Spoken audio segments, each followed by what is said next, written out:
ব্যাপারটা ভালো করে দেখার জন্য হ্যারিকেন হাতে ছাদে উঠে যায় ঈশান। কাউকে কিছু না বলেই একা ছাদে উঠে আসে ঈশান। হাতের হ্যারিকেনটা মিটমিট করে জ্বলছে। দূর থেকে ভেসে আসছে শিয়ালের চিৎকার। সে দেখল পুকুরের মাঝে কেউ একজন ছুটে যাচ্ছে পুকুরের এপাশ থেকে ওপাশে।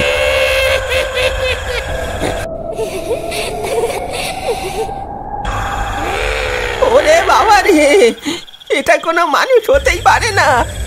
এই পুকুরে ভূত আছে, এক্ষুনি সবাইকে ডেকে এনে দেখাতে হবে।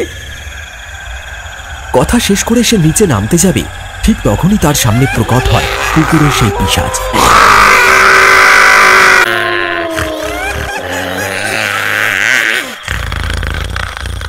তার সামনে দরজা আটকে দাঁড়িয়ে আছে সেই পিশাচ। ঈশান পালাতে যাবে, ঠিক তখনই সেই পিশাচ ঝাঁপিয়ে পড়ে তার উপর। হাত থেকে ছিটকে পড়ে যায় হ্যারিকেনটা।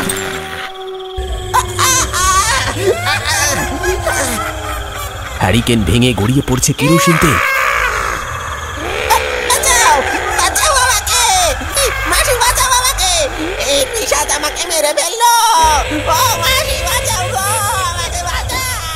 তার বুকের উপর চেপে বসে আছে সেই পিশাচ, আর তার দু হাত দিয়ে গলা টিপে ধরেছে তার।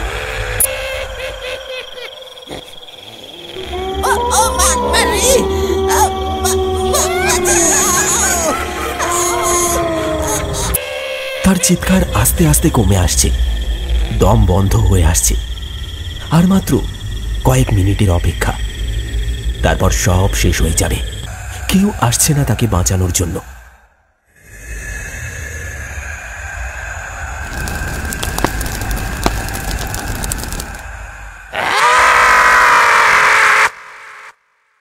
হঠাৎ সেই পিশাচ একটা মর্মান্তিক চিৎকার করে ঈশানের গলা ছেড়ে দিয়ে সেখান থেকে পালালো।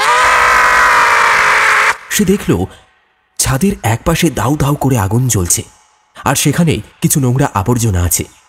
আগুনটা লেগেছে তাতেই। সেই আগুন দেখে ওই পিশাচ ভয় পেয়ে ঈশানের গলা ছেড়ে দিয়ে পালিয়েছে। আর তার চিৎকার শুনে আর আগুনের ঝলকানি দেখে ছুটে আসে বাড়ির সবাই। সবাই তাকে নিচে নামিয়ে নিয়ে আসে।